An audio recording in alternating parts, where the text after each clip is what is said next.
الحمد لله رب العالمين الحمد لله كما هو أهله والصلاة والسلام على أشرف الأنبياء والمرسلين وخاتم النبيين أبي القاسم محمد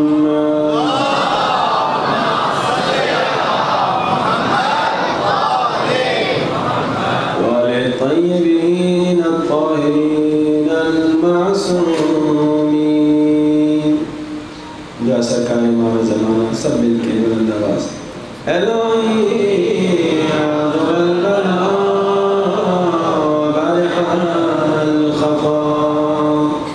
وانكشف الغطاء وانقطع الرجاء وزاغت الأرض وملئت السماء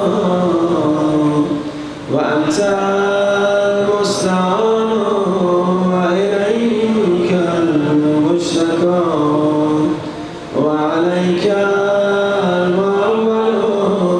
الشدة والرخاء اللهم صل على محمد وآل محمد أولي الأمر الذين فرست علينا طاعتهم وعرفتنا بذلك منزلتهم ففرج عنا بحق فرجا عاجلا قريبا كلمح البصر واخر بلند آواز يا محمد يا علي يا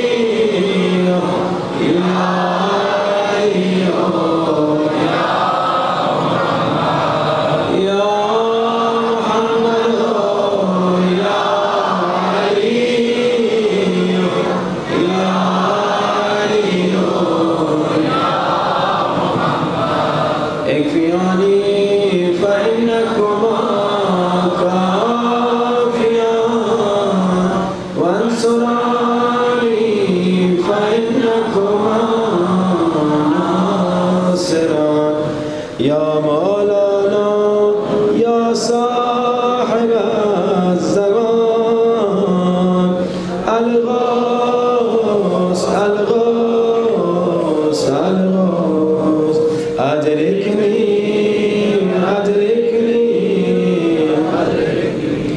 الساعة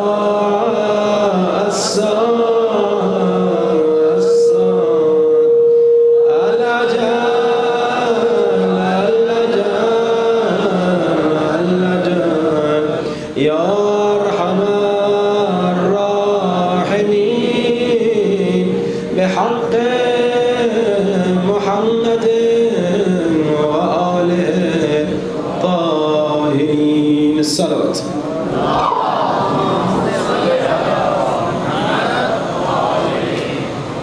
وعجل فرجهم أما بعد فقد قال الله تبارك وتعالى في كتابه المجيد بسم الله الرحمن الرحيم أما بعد فقد قال الله تبارك وتعالى في كتابه المجيد من قتل نفسا بغير نفس أو فساد في الأرض فكأنما قتل الناس جميعا بلند ترین صلوات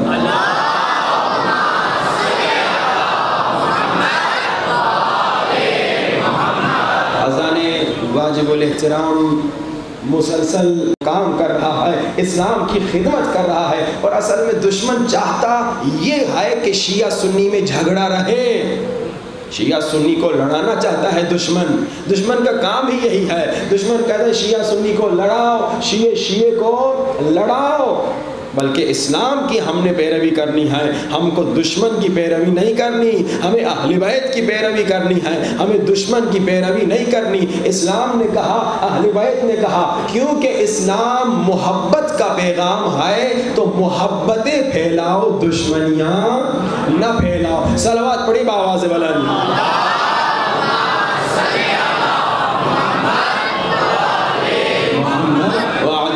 اور دوسرا آیت کا حصہ جس پہ مسلسل گفتگو ہو رہی ہے, ومن احیاہا, اور جس نے ایک مردے کو زندہ کر دیا, جس نے ایک انسان کی زندگی بچائی. تو مسلسل مولا علی پہ گفتگو ہو رہی ہے. اور کل گفتگو یہاں پر پہنچی کہ مولا علی کو بستر پہ اس لیے سلایا گیا تاکہ کافروں کی امانت بغیر امین کے نہ ہو. تو وہ نبی جو کافروں کی امانت کو بغیر امین کے نہیں چھوڑتا, یقیناً اللہ کی امانت کو بھی بغیر امین کے نہیں چھوڑے گا. اور اللہ کی امانت کو امین کے ہاتھ میں مسلسل اعلان تو کرتے رہے اللہ کے رسول, مگر سب سے بڑا اعلان میدان غدیر خم میں ہوا کہ علی مولا کو بلایا, علی کے ہاتھوں کو بلند کر کے 1,00,000 سے زیادہ اصحاب کے سامنے, 1,00,000 سے زیادہ اصحاب موجود ہیں, 1,00,000 سے زیادہ رسول کے صحابی موجود ہیں,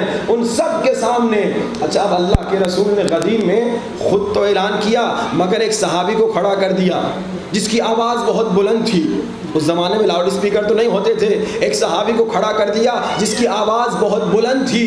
کہتے تھے جو جو میں کہہ رہا ہوں وہ تم دہراتے رہنا تاکہ سب تک آواز پہنچے, تاکہ کل کو یہ نہ کہے کہ میں نے سنا نہیں تھا.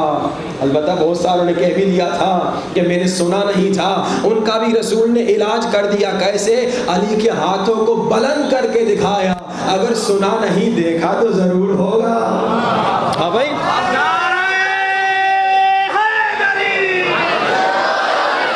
لیکن ایک بریکٹس میں بات کہوں, یہ بعض لوگ عجیب ہیں, بہت عجیب و غریب ہیں. جب سننے پہ آئے تو وہ بھی سن لیتے ہیں جو رسول خدا نے کان میں حضرت ابو طالب کو کہا. جب سننے پہ آئے تو کہہ دیتے ہیں کہ ہم نے سنا تھا کہ اللہ کے رسول اپنے چچا کو کہہ رہے تھے کلمہ پڑھ لو. ہاں بھائی, جب سننے پہ آؤ کان میں کہی جانے والی بات کو سن لو, اور نہ سننے پہ آؤ تو غدیر جیسے اعلان کو نہ سنو. عجیب لوگ ہیں. رسول نے اعلان کیا جس کا میں مولا, مگر کس انداز سے, بڑے پیارے انداز سے. عزیزان محترم, میرے مولا علی نیچے تھے, ممبر بنوایا گیا اونٹوں کے پالانوں سے. اچھا, ایک بڑا کمال کا نکتہ ہے. ایک صاحب نے کہا کہ بھائی یہ اونٹوں کے پالانوں سے ممبر کیوں بنوایا گیا؟ وہ اس لیے کہ جو غدیر میں موجود ہیں وہ وہاں سے بھاگ نہ جائیں. ان کے پالانوں کو کہا جلدی ادھر لا کر لے کر آؤ, اس پر ممبر بنایا جائے تاکہ کوئی نکل نہ جائے. سب مجبوراً پالانوں کی لالچ میں ہی وہیں ٹھہرے رہیں. اب میرے مولا علی نیچے ہیں, میرے مولا رسول خدا ممبر پر ہیں. اللہ کے رسول نے کہا اے مسلمانوں, اے میرے صحابیوں, کیا میں تم پر اولا بالتصرف ہوں یا نہیں؟ اچھا, اولا بالتصرف یعنی کیا؟ یعنی میں تم سے زیادہ حق رکھتا ہوں. اور یہ حقیقت ہے, نبی مسلمانوں پر, امام مسلمانوں پر, ان مسلمانوں سے زیادہ حق رکھتے ہیں. اچھا, یہ اکثر ہمارے اہل سنت کے بھائی بیچاروں کو دھوکہ دیا جاتا ہے. کہتے ہیں یہاں مولا سے مراد جو ہے نا دوست ہے. اب اس کو اللہ کے رسول ایکسپلین کر رہے ہیں. مولا سے مراد دوست نہیں ہے. مولا پوچھ رہے ہیں, اللہ کے رسول پوچھ رہے ہیں صحابیوں سے, کہہ رہے اے میرے صحابیوں, کیا میں اولا بالتصرف ہوں؟ کیا مطلب؟ بچوں کے لیے آسان کر دوں. اولا بالتصرف یعنی کیا؟ یعنی میں تم پر تجھ سے زیادہ حق رکھتا ہوں. کیا مطلب؟ یعنی میں ابھی چاہوں خود کو آگ میں جلاؤں, نہیں جلا سکتا. اگر میں خود کو آگ میں جلاؤں یہ خودکشی ہو جائے گی, یہ حرام. یعنی میں اپنے بدن پر بھی حق نہیں رکھتا. انشاءاللہ مومنین اکثر بیٹھے ہوئے ہیں, آپ نے رسالہ حقوق پڑھا ہوگا مولا سجاد کا. اس میں مولا نے بتایا ہے تمہارے ہاتھ کا کیا حق ہے, تمہاری آنکھ کا کیا حق ہے, تمہاری زبان کا کیا حق ہے, تمہارے پاؤں کا کیا حق ہے. میں اپنے بدن پر اتنا حق نہیں رکھتا کہ میں آگ میں کود جاؤں. مگر اگر امام نے حکم دیا آگ میں کود جا تو کود جانا واجب ہے. یعنی یہ امام مجھ پر حق رکھتے ہیں, نبی مجھ پر حق رکھتی. ہمارا عقیدہ ہے صحیح اسلام کا عقیدہ یہی ہے، رسول مجھ پر حق رکھتے ہیں، میں آگ میں کود نہیں سکتا، مگر رسول نے اگر حکم دیا تو کودنا واجب ہے۔ اب اللہ کے رسول اصحاب سے پوچھ رہے ہیں، یہ لوگ جو کہتے ہیں نا مولا کا مطلب دوست ہے، اسی میں جواب ملتا ہے۔ اللہ کے رسول کہتے ہیں کیا میں تم پر اتنا حق رکھتا ہوں کہ تم سے زیادہ تم پر میرا حق ہو؟ سب نے کہا جی رسول خدا، آپ ہم سے زیادہ حق رکھتے ہیں۔ تو پھر بہت لمبا خطبہ ہے، اس کے بعد کیا ہوتا ہے، اللہ کے رسول میرے مولا علی کو نیچے سے اوپر منبر پہ بلاتے ہیں اور کہتے ہیں میں تم سب پر حق رکھتا ہوں، تم سب سے زیادہ۔ جب سب نے اقرار کیا تو اللہ کے رسول نے علی مولا کے ہاتھوں کو بلند کر کے کہا اللہ میرا مولا ہے، میں تم سب کا مولا ہوں، اور جس کا میں مولا اس کا علی مولا۔ اللہ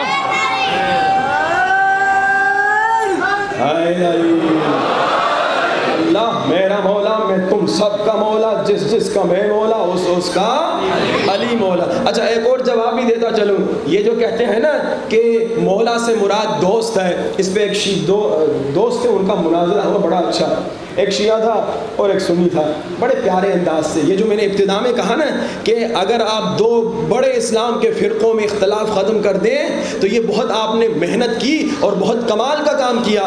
کوشش کریں شیعہ سنی محبت سے، لڑائی جھگڑے سے نہیں، فتنے فساد سے نہیں، ایک دوسرے کو گالی دے کر نہیں، محبت سے آئیں، گفتگو کریں اور اختلافات ختم کریں اور مشکلات کو سولو کریں۔ اب یہ دو دوست تھے شیعہ اور سنی، ہمیشہ ان کی گفتگو ہوتی تھی مولا کا مقصد کیا ہے۔ شیعہ کہتا تھا مولا کا مقصد رسول کا جانشین ہے، رسول کے بعد خلیفہ بلا فضل ہے۔ جو سنی صاحب وہ کہتے نہیں مولا سے مقصد یہ تھوڑی تھا، مولا سے مقصد دوست تھا۔ ویسے ہی رسول خدا نے سب کو جمع کیا، اتنی سخت گرمی میں جمع کیا، 3 دن کھڑا کیا، بس یہی بتانے کہ جس کا میں دوست اس کا علی دوست۔ اب ایک مرتبہ شیعہ نے کہا کہ ویسے نہیں سمجھے گا، اس کو اس کے انداز سے سمجھانا پڑے گا۔ اب دوست تھے، ایک مرتبہ سنی دوست اپنے شیعہ دوست کو کہتا ہے میں سمجھیے میں آپ کو آج آپ کی مثال میں کہوں، میں یہاں سے لیا جا رہا ہوں، کتنے گھنٹے لگیں گے؟ ہم تو روز آ رہے ہیں، ہمیں پتہ چل رہا ہے تقریباً 3 گھنٹے۔ اب میں آپ کو آپ کے شہروں کی مثال دے رہا ہوں۔ اس سنی نے اپنے شیعہ دوست کو کہا میں یہاں سے لیا جا رہا ہوں۔ اس نے کہا ٹھیک ہے خدا حافظ چلے جاؤ۔ اب یہ سنی دوست ڈیرہ غازی خان سے نکلا لیا کی طرف، تقریباً لیا پہنچنے والا تھا تو اس شیعہ دوست نے اپنے سنی دوست کو فون کیا۔ اس شیعہ نے کہا اے میرے سنی دوست، اب میں سنی دوست اس لیے کہہ رہا ہوں تاکہ آپ کو پتہ چل جائے، ڈفرینشیٹ کر سکیں۔ اس نے کہا اے میرے دوست، شیعہ نے سنی کو فون کیا، اے میرے دوست جلدی ڈی جی خان واپس آؤ۔ کہا کیوں؟ کہا بہت ضروری کام ہے۔ کہا تو فون پہ بتا دو۔ کہا نہیں فون پہ نہیں بتا سکتا، جلدی تم واپس آؤ۔ کہا 3 گھنٹے میں لیا جا چکا ہوں، اب یہ پورا راستہ واپس آؤ۔ کہا تمہیں واپس آنا پڑے گا، تم جلدی واپس آؤ۔ اب وہ دوست تھا، دوستی کے عالم میں بیچارہ لیا سے واپس ڈی جی خان آیا، پھر 3 گھنٹے خرچہ کر کے، پیٹرول بھی تو مہنگا ہو گیا ہے نا، وہ پیٹرول کا خرچہ کر کے بیچارہ واپس آیا۔ اب ڈی جی خان یہ بیچارہ سنی دوست اپنے شیعہ دوست کے پاس آیا، اب کہا بتاؤ 3 گھنٹے میں گیا ہوں لیا تک، پھر 3 گھنٹے واپس آیا، پھر مجھے واپس بھی جانا ہے کیونکہ میرا کام لیا میں ہے، پھر 3 گھنٹے میں واپس جاؤں گا، تم نے مجھے بلایا کیوں تھا؟ کون سا ضروری کام تھا؟ کون سا بڑا کام تھا؟ کون سا امپورٹنٹ کام تھا؟ اگر امپورٹنٹ کام ہوگا تبھی تم نے بلایا ہوگا نا، کسی بیکار کام کے لیے تم نے نہیں بلایا ہوگا، یقیناً کوئی ضروری کام ہوگا۔ وہ کیا ضروری کام تھا؟ اس شیعہ دوست نے اپنے سنی دوست کو مسکرا کر کہا اے دوست میں نے صرف اس لیے بلایا ہے کہ تمہیں کہوں تو میرا دوست ہے، میں تیرا دوست ہوں، تو میرا دوست ہے میں تیرا دوست ہوں۔ سنی کو غصہ آ گیا، کہا یہ کیا بات ہے، میں 3 گھنٹے جا چکا ہوں، یہ بات تو فون پر بھی کہہ سکتے تھے، یہ بات تو بعد میں بھی کہہ سکتے تھے، مجھے واپس بلایا صرف یہ کہنے کے لیے تو میرا دوست ہے میں تیرا دوست ہوں، یہ کہاں عقل مندی ہے؟ تو شیعہ نے کہا جب تیری عقل یہ برداشت نہیں کرتی کہ میں تھوڑے فاصلے سے تمہیں واپس بلا کے کہوں میں تیرا دوست تو میرا دوست، تو یہ کیسے مانتا ہے کہ رسول نے اتنے سارے صحابیوں کو اتنی سخت گرمی میں واپس بلا کے 3 دن کھڑا کر کے صرف یہی کہا ہو میں علی کا دوست، علی میرا دوست۔ یقیناً رسول نے بھی اتنی زحمت اصحاب کو دوستی بتانے کے لیے نہیں کی تھی۔ صلوات پڑھیے بآواز بلند۔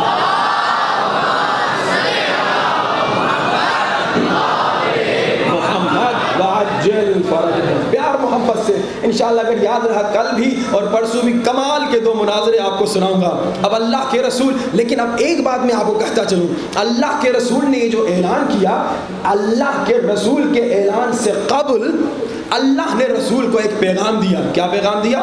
یا ایھا الرسول بلغ ما انزل الیک من ربک، اے حبیب وہ پیغام جو میں نے تمہیں دیا وہ بتا دے، وہ پیغام جو میں نے تمہیں دیا وہ پہنچا دے. اب وہ پیغام کیا تھا؟ نماز کا پیغام تھا، سارے نمازی تھے، نماز پڑھ رہے تھے. روزے کا پیغام تھا، سارے روزے رکھ رہے تھے. حج کا پیغام تھا، سارے حاجی حج سے واپس آ رہے تھے. زکوٰۃ کا پیغام تھا، سب زکوٰۃ دے چکے. بھائی یہ کس چیز کا پیغام تھا؟ اور اللہ نے کیا کہا؟ اللہ نے ایسا حکم دیا جو نماز کے لیے نہیں کہا، روزے کے لیے نہیں کہا. نماز کے لیے کبھی اللہ نے نہیں کہا کہ حبیب اگر نماز کا پیغام نہیں پہنچایا تو گویا دین کا کوئی کام نہیں کیا. روزے کے لیے کبھی نہیں کہا اے حبیب اگر روزہ لوگوں کو نہیں سکھایا تو گویا دین کا کوئی کام نہیں کیا. حج کے لیے کبھی یہ نہیں کہا اے حبیب اگر لوگوں کو حج نہیں سکھایا تو گویا دین کا کوئی کام نہیں کیا. مگر یہاں اللہ کہہ رہا ہے اے حبیب اگر علی کی ولایت کا پیغام نہیں پہنچایا گویا دین کا کوئی کام نہیں کیا. توجہات کے طالب ہوں یا علی. اب سارے نماز پڑھ رہے ہیں، سب نمازی ہیں، نماز پڑھ رہے ہیں، روزہ رکھ رہے ہیں سب.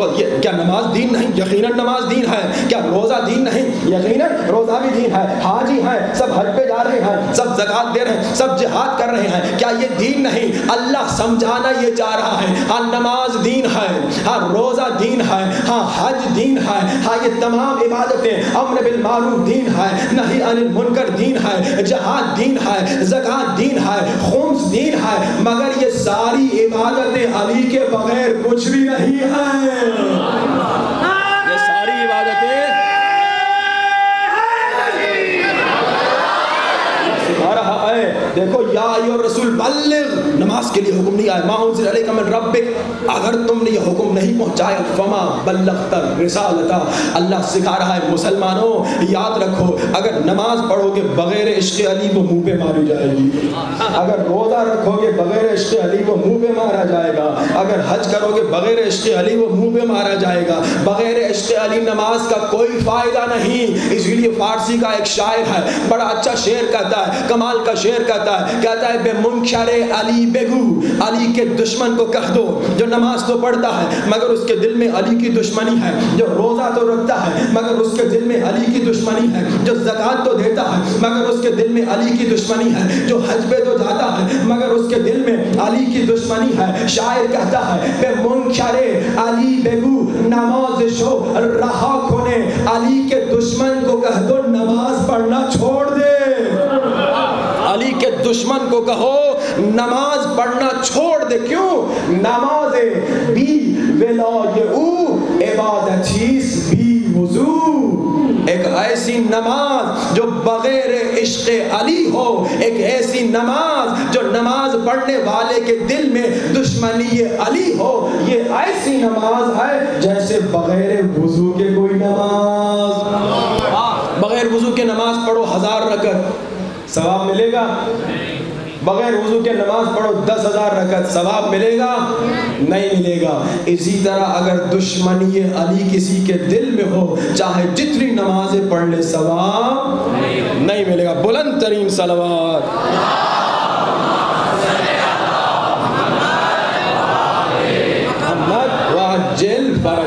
تو اب جب یہ اعلان اللہ نے رسول تک پہنچایا پیغام تو اللہ کے رسول نے کہا جس کا میں مولا اس کا علی مولا. اور بس اسی اعلان کی وجہ سے ہم علی مولا کو تمام اصحاب سے بہتر سمجھتے ہیں. انشاءاللہ اگر یاد رہا یہ کمال کا ایک مناظرہ ہے حجاج ابن یوسف کا ایک مومنہ خاتون کے ساتھ. ایک مومنہ خاتون ہے، بڑی مومنہ ہے. انشاءاللہ کل یا پرسوں اگر یاد رہا تو یہ سناؤں گا، آج صرف اشارہ کروں. ایک مومنہ خاتون تھی، حجاج ابن یوسف اس کے پاس آتا ہے اور حجاج ابن یوسف کہتا ہے اے مومنہ میں نے سنا ہے کہ تو علی کو ابو بکر عمر اور عثمان سے بہتر سمجھتی ہے. اے مومنہ، حجاج ابن یوسف شیعوں کا قاتل تھا، بڑا دشمن تھا، انسانیت کا دشمن تھا. کہتا ہے اے مومنہ میں نے سنا ہے تو علی کو ابو بکر عمر اور عثمان سے بہتر سمجھتی ہے. تو مومنہ نے کہا تمہیں غلط بتایا گیا ہے. یہ خوش ہو گیا. یہ خوش ہو گیا. مومنہ نے کہا تمہیں جھوٹ بتایا گیا ہے. یہ خوش ہو گیا کہ یہ ڈر گئی, یہ اپنے عقیدے سے پیچھے ہٹ گئی. مومن مومنہ کبھی ڈرتے نہیں ہیں, مومن مومنہ اپنے عقیدے سے پیچھے نہیں ہٹتے. کہا تمہیں غلط بتایا گیا ہے, تمہیں جھوٹ بتایا گیا ہے. حجاج ابن یوسف خوش ہوتا ہے تو پھر مومنہ کہتی ہے ارے میرا تو عقیدہ یہ ہے علی تو رسول خدا کے علاوہ دیگر تمام انبیاء سے افضل ہے.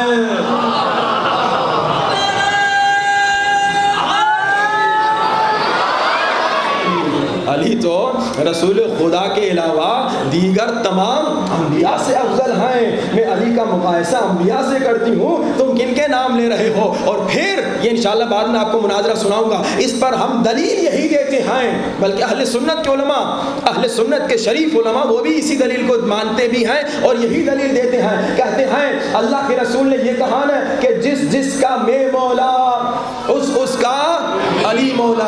تو اتنا تو مانتے ہو کہ اللہ کے رسول آدم کے مولا ہیں, اتنا تو مانتے ہو کہ اللہ کے رسول ابو بکر کے مولا, اللہ کے رسول عمر کے مولا, اللہ کے رسول عثمان کے مولا. یہ مانتے ہو نا, مانتے ہو یا نہیں مانتے؟ تو پھر علی بھی ابو بکر کے مولا, علی بھی عمر کے مولا, علی بھی عثمان کے مولا. یہ مانتے ہو نا کہ اللہ کے رسول آدم کے مولا, اللہ کے رسول نوح کے مولا, اللہ کے رسول ابراہیم کے مولا, اللہ کے رسول اسماعیل کے مولا, اللہ کے رسول موسیٰ کے مولا, اللہ کے رسول عیسیٰ کے مولا. تو جس کا میں مولا اس کا علی مولا. تو آدم کا مولا علی بھی ہے, آدم کا مولا علی, نوح کا مولا علی, ابراہیم کا مولا علی, اسماعیل کا مولا علی, موسیٰ کا مولا علی, عیسیٰ کا مولا علی, تمام انبیاء کا مولا علی.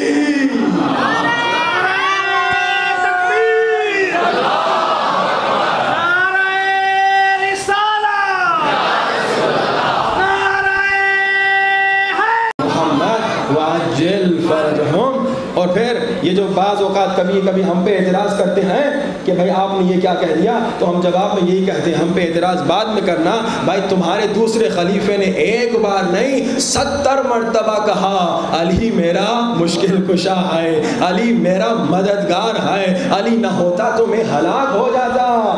بھائی تو پھر ہم پہ اعتراض نہ کرو, تاریخ پڑھو, لیکن جیسے میں نے کہا پیار سے گفتگو ہو, محبت سے گفتگو ہو. جھگڑے سے فساد سے کچھ نہیں ہوگا. پیار اور محبت سے فارسی کا شعر ہے, با محبت خارہا گل می شود, محبت سے کانٹے پھول بن جاتے ہیں. تو آپ جب محبت سے اپنے بھائیوں سے بات کریں گے آپ خود دیکھیں گے کہ ماشاءاللہ کیسے وہ اٹریکٹ ہو رہے ہیں. کیونکہ مذہب حق کا یہی مذہب ہے جو مولا علی نے ہمیں سکھایا, جو اہل بیت نے ہمیں سکھایا. تو اہل بیت نے کیا سکھایا, رسول خدا نے کیا سکھایا؟ امین بنو, امانت دار بنو. اور یہ پیغام تو پاکستانی حکومت کے لیے ہے ہی کہ بھائی غداری چھوڑ دو, خیانت چھوڑ دو, امین بنو.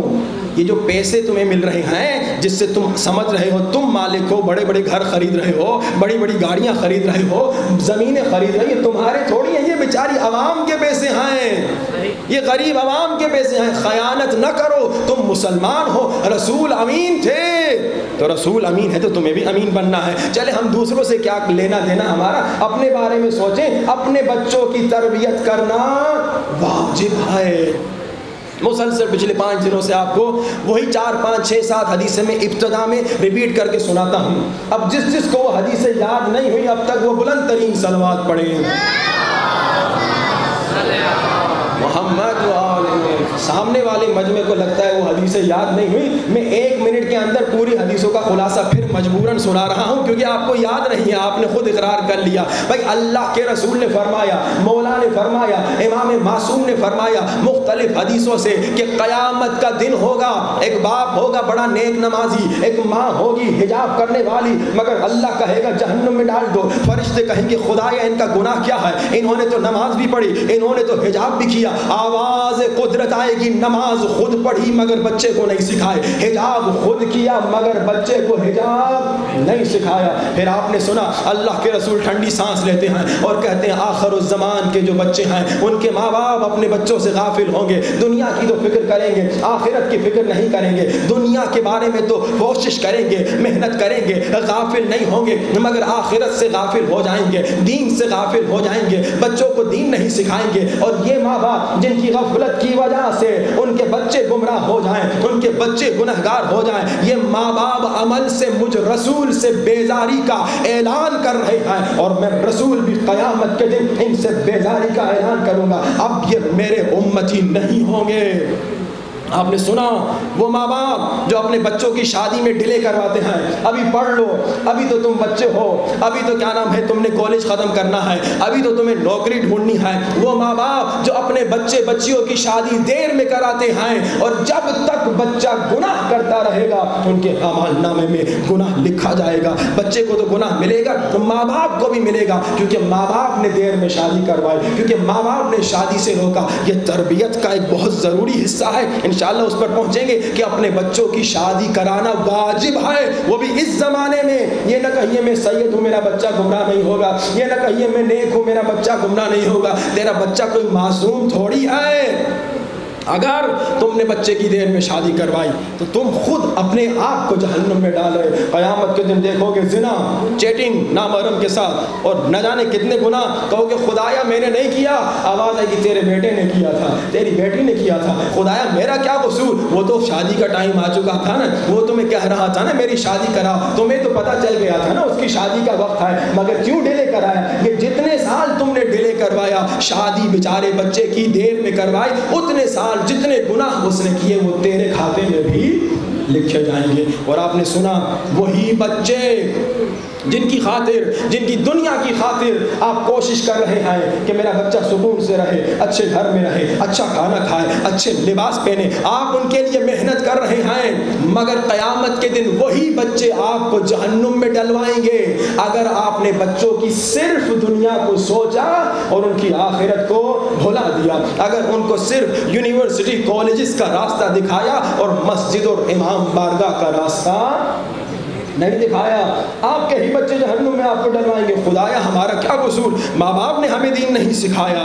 اور گفتگو یہاں تک پہنچی تھی کل کہ جناب 3 مرحلے ہم نے آپ کو بتائے۔ سب سے پہلا تربیت کا مرحلہ، جب شادی کے ارادے سے نکلیں نیک خاتون تلاش کریں، حسن بعد میں دیکھیں، پیسہ بعد میں دیکھیں، تعلیمات بعد میں دیکھیں، پہلے دیکھیں اس میں ادب ہے یا نہیں، خوف خدا ہے یا نہیں، تقوی ہے یا نہیں۔ جب مومنہ ہے، خوف خدا ہے، اور اس میں حیا بی بی زہرا اور بی بی فاطمہ، یا پھر ڈاکٹر سے مشورہ کر کے استعمال کرے۔ کیوں؟ کیونکہ بچے پہ اثر ہوتا ہے، اور اثر اتنا ہوتا ہے کہ سنیے علامہ مجلسی جیسے بزرگ عالم دین، بزرگ عالم علامہ مجلسی نے اپنے بچے کی ولادت سے پہلے بھی خیال کیا، بچے کی ولادت کے وقت بھی خیال کیا، اس کے بعد بھی تربیت کا خیال کیا۔ بزرگ عالم دین ہیں، بہار الانوار جیسی کتاب لکھنے والے، ان کی وائف بھی وہ بھی عالمہ، ان کی بیوی بھی عالمہ، وہ بھی بڑا احتیاط کرتی تھی۔ مگر ایک مرتبہ علامہ مجلسی کا بیٹا 6 یا 7 سال عمر تھی، علامہ مجلسی مسجد میں نماز پڑھا رہے تھے، بچے نے باہر ایک مشکیزہ دیکھا۔ اس زمانے میں لوگ پانی لایا کرتے تھے بہت دور سے، نلکوں کا سسٹم نہیں تھا، بہت دور سے پانی لاتے تھے اور شہر میں یا گاؤں میں پانی لوگوں کو دیتے تھے۔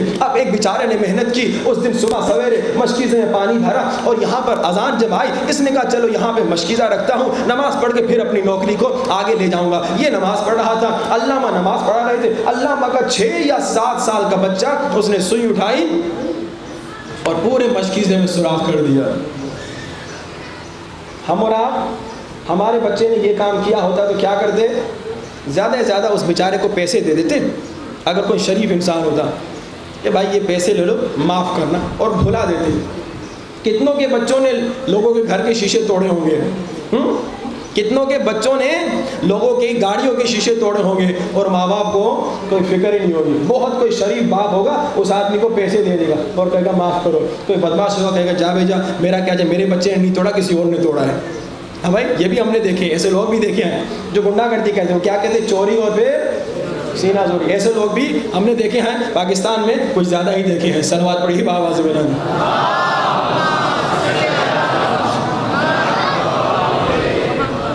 آپ کی صلوات ڈھیلی ڈھیلی ہے، کچھ لگتا ہے تھک چکے ہیں۔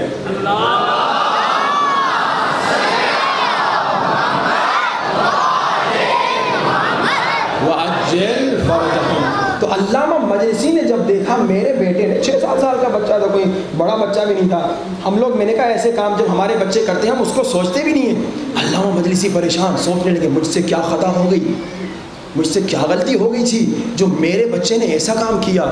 یہ نہیں کہا ہم لوگ. اچھا ایک اور بات کہوں, ہمارا بچہ جب شرارت کرتا ہے ہم کیا کرتے ہیں, کم بخت, بے ادب, بے عقل, تمہیں اتنی سوچ نہیں ہے, ایسا کام نہیں کیا جاتا.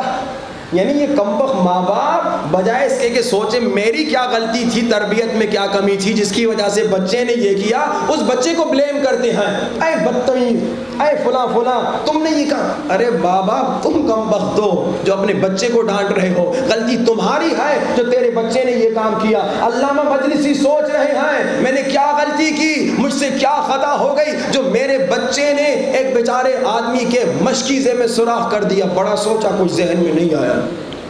گھر آئے, کہا بیگم میں نے بڑا سوچا بچے نے یہ کام کیا. تم سوچو تم سے کیا خطا ہوئی ہے جو بچے نے یہ غلطی کر دی.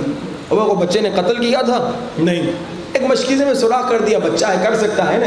لیکن اب سوچ رہے ہیں کہاں غلطی ہوئی, کہاں تربیت میں کمی ہوئی, کہاں خطا ہوئی. دیکھیے پیٹ میں کتنا اثر ہوتا ہے. جب پیٹ میں بچہ ہو ماں کے, ایک چھوٹی غلطی کرے تو بات کہاں تک جا کر پہنچتی ہے. علامہ مجلسی کی بیوی سوچتی ہیں کہتی ہیں یاد تو نہیں آ رہا, لیکن ایک مرتبہ شاید مجھے یاد آ رہا ہے کہ میں پڑوسن کے گھر گئی تھی اور وہاں پہ انار کا درخت تھا, اور پریگننٹ خواتین کو کھٹی چیزیں کھانے کا شوق ہوتا ہے. تو میں نے کہا میں تھوڑا سا انار جو ہے نا اس کا رس چوسوں. یہ سوئی میں نے ڈالی اور میں نے 1-2 قطرے چوس لیے انار کے بغیر اجازت کے. یہ بغیر اجازت والی بات یاد رکھیے. کتنے مومنین یہاں بیٹھے ہیں, دکان میں جاتے ہیں خریدنے, کچھ 4-5 چیزیں بغیر اجازت کے کھا کے آتے ہیں. ایسے ہے کہ نہیں؟ وہ ایک آدمی نے کہا, آدمی گیا دکان میں بادام خریدنے, چک کے پستے آ گیا اور پوچھے بغیر. ہم کبھی کبھار جب دوستوں کے ساتھ جاتے ہیں دیکھتے وہ یوں کھا رہے ہیں, ہم کہتے ہیں بھائی پوچھو تو صحیح وہ راضی ہے بھی کہ نہیں, اس نے اجازت دی بھی کہ نہیں. بس ایسے ہی مالک سمجھتے ہیں خود کو دکان کا. نہیں, تم مالک نہیں ہو, وہ جو مالک ہے جو کام کر رہا ہے اس سے پوچھو, اجازت لو. اس ماں نے بغیر اجازت اپنی پڑوسن کے گھر سے ایک انار سے 2 قطرے چکھے. نتیجہ کیا ہوا؟ کیونکہ اس وقت پیٹ میں یہی بچہ تھا, اسی بچے نے پھر ایک مشکیزے میں سوراخ کر دیا. اللہ اکبر, اللہ اکبر. اب دیکھیے بیچاری ہماری مومنات وہ کتنی غلطیاں کرتی ہیں, گانے بھی سنتی ہیں, غیبتیں بھی کرتی ہیں, فلم ڈرامے بھی غلط دیکھتی ہیں بیچاریاں. ہاں, تو نتیجہ اس بچے بیچارے پر کتنا ظلم کر رہی ہیں اپنے بچے پر. جب پیٹ میں بچہ ہو تو ایسا احتیاط کرو گویا تمہارے ہاتھوں میں 10 کروڑ کا کوئی شیشہ رکھا گیا ہے. احتیاط کرو یہ گر نہ جائے, یہ ٹوٹ نہ جائے, نقصان نہ ہو جائے. اور پیٹ میں سنیے, آج کی ایک آپ کو کمال کی ریسرچ بتاؤں, انگریزوں نے ریسرچ کی ہے, مسلمانوں کی ریسرچ نہیں ہے. جب پیٹ میں بچہ ہو نا خاتون کے, تو دیکھیے کتنا کمال کر سکتی ہے وہ ماں. آپ نے محمد حسین طباطبائی کا واقعہ تو سنا کہ اس نے حفظ کیا قرآن, پیٹ میں بچہ تھا, حفظ کر رہی تھی, بچہ پیدا ہو گیا, دودھ پلا رہی تھی, حفظ کر رہی تھی. 2-3 سال کا جب بچہ ہوا, ماں باپ کہہ رہے ہیں الحمدللہ رب العالمین, بچہ کہہ رہا ہے الرحمن الرحیم. یہی کام, اسی بات پر ریسرچ ہوئی. ریسرچ کیا ہوئی؟ ریسرچ کا نتیجہ آپ کو بتا رہا ہوں. ریسرچ یہ ہوئی کہ جب بچہ ماں کے پیٹ میں, کیونکہ آپ تو جانتے ہیں بچہ ماں کی آواز سنتا ہے, جب بچہ ماں کے پیٹ میں ہے, اگر ماں باپ چاہتے ہیں کہ ان کا بچہ ڈاکٹر بنے, انجینئر بنے, یا جو بھی سخت فیلڈیں ہیں ان فیلڈ میں ان کا بچہ جائے, تو وہ تھیوری پیٹ میں اپنے بچے کو پڑھا سکتے ہیں. تھیوری پیٹ میں آپ چاہتے ہیں آپ کا بچہ ڈاکٹر بنے, تو تھیوری جو ہے وہ آپ پیٹ میں اپنے بچے کو پڑھا سکتے. کیوں؟ کیونکہ جو 3 سال ہے نا, 9 مہینے پیٹ میں اور 2 سال جب بچہ دودھ پیتا ہے, یہ 3 سال جو ہیں یہ ایسے کمال کے 3 سال ہیں کہ اگر ماں باپ چاہیں, یہ دوسری ریسرچ ہے, اگر ماں باپ چاہیں ان 3 سالوں میں اپنے بچے کو 10 زبانیں سکھا سکتے ہیں. 10 زبانیں کیسے؟ ان 3 سالوں میں وہ 10 زبانیں چلائیں گے, بچہ سنے گا, پھر بڑے ہونے کے بعد جب وہ زبانیں سیکھنا چاہے گا نا, بڑی آسانی سے سیکھے گا.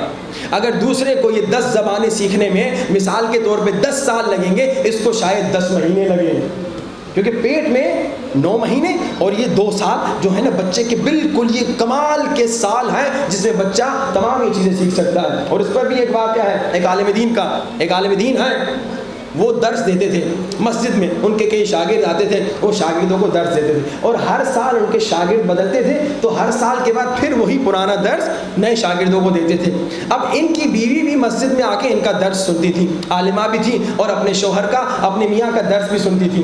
کہتی ہے جب میرے پیٹ میں میرا بچہ تھا تو میں درس سننے آتی تھی، جب بچے کو دودھ پلاتی تھی تب بھی درس سننے آتی تھی۔ کہتی ہے میرا بچہ 2-3 سال کا ہوا تب بھی وہ درس سننے میرے ساتھ آتا تھا مسجد میں۔ ایک دن جب بچہ 2-3 سال کا بچہ کھیل رہا کود رہا تھا، کھیلتے کودتے بابا کا درس جب سنا فوراً دوڑتے ہوئے میرے پاس آیا، کہا اماں جی یہ جو بابا بتا رہے یہ میں نے کہیں سنا ہے، یہ جو بابا بتا رہے ہیں یہ میں نے کہیں سنا ہے۔ تو اس نے کہا، میں نے مسکرا کر کہا تم نے میرے پیٹ میں بھی سنا ہے، دودھ پیتے ہوئے بھی سنا ہے۔ یہ 3 سال کمال کے ایسے ضائع نہ کیجیے، اپنے بچوں پہ ظلم نہ کیجیے۔ ریسرچ ہے، اگر چاہتے ہو تمہارا بچہ ڈاکٹر بنے تو پیٹ میں تھیوری پڑھاؤ۔ کیا مطلب؟ جب ڈاکٹری کی تھیوری پیٹ میں پڑھاؤ گے، اب جب بچہ تمہارا ڈاکٹر بننا چاہے گا یا انجینئر بننا چاہے گا، جس کی تھیوری تم پڑھا چکے ہو پیٹ میں، کیا ہوگا؟ دوسروں کو اگر 3 یا 4 سال لگیں گے تھیوری پڑھنے میں، یہ 4 مہینے میں پورا سمجھ لے گا، کیونکہ یہ پہلے پڑھ کے آیا ہے، یہ پڑھ کے آیا ہے۔ تو جب پہلے پڑھ کے آیا ہے تو اب اسی کو دیکھیے، اگر پہلے گانے پڑھ کے آیا ہے ماں کے پیٹ میں تو پھر دیکھیے آپ کا بچہ پھر گانے بھی گائے گا اور غلط راستوں پر بھی جائے گا۔ میرے خیال میں بہت دیر ہو گئی، میں نے پہلی مجلس سے کہا تھا یہاں گھڑی لگایا کریں، مگر گھڑی لگاتے آپ لوگ نہیں ہیں، پھر جب دیر ہو جاتی ہے اپنی گھڑیوں کو دیکھتے ہیں، کدھر؟ او بھائی اتنا دور کہاں نظر آئے گا جی، ادھر سامنے لگائیے نا، صلوات پڑھیے بآواز بلند۔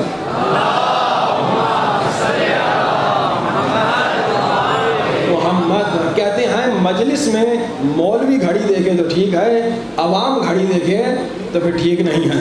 آج میں نے دیکھا عوام میں سے ایک نے اپنی گھڑی دیکھ لی، تو اس لیے آج نسخہ میں رہنے دیتا ہوں، کل انشاءاللہ نسخہ بتاؤں گا، ڈائریکٹ مصائب کی طرف جاتے ہیں۔ صرف نسخے کا ٹیسٹ تو میں لوں گا، وہ تو آپ کو چھوڑوں گا ہی نہیں۔ جو سورہ یاسین نماز فجر کے بعد پڑھ کے مولا امام زمانہ کو ہدیہ کر کے آئے، ہاتھ اٹھائے۔ ماشاءاللہ تعداد بیکار میں نے ماشاءاللہ کہہ دیا آپ لوگوں کو۔ چلے جی صلوات پڑھی بآواز بلند۔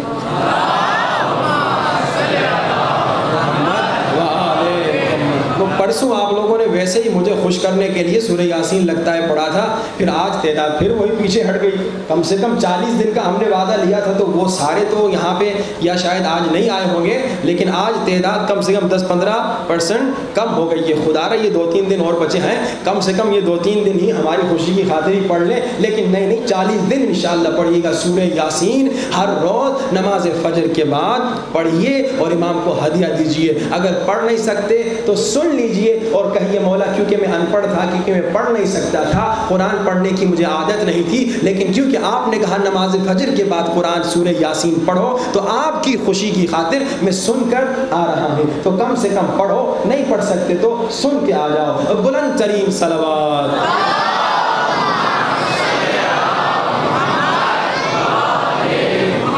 واجل فرجہم، گریے کے دن ہیں، اب بھی اگر کوئی نہ روئے تو پھر اس کا نصیب۔ 6 محرم 7 8 9 حسین 2-3 دن کی مہمان ہیں، اب بھی اگر کسی کی آنکھوں میں آنسو نہ آئے نا تو اس کی قسمت، یہ محرم گزر جائے گا، پھر آئندہ پتہ نہیں ہم زندہ ہوں گے یا نہیں ہوں گے۔ گریہ کرو جتنا گریہ کر سکتے ہو۔ اگر قبر والوں سے پوچھو گے نا کہ تمہاری آرزو کیا ہے، حدیث ہے، اگر قبر والوں سے پوچھو کہ تمہاری خواہش کیا ہے، قبر والے چیخ چیخ کے کہیں گے ہماری آرزو ایک بار پھر زندہ ہو، غم حسین میں آ کے گریہ کرے، ایک بار پھر زندہ ہو جائیں اور غم حسین میں آ کے گریہ کریں۔ یہ موقع ہاتھ سے جانے نہ دو، سینوں پہ ہاتھ رکھو، آنکھوں کو بند کرو، تصور کرو کربلا میں ہو اور بلند آواز سے سلام کرو، السلام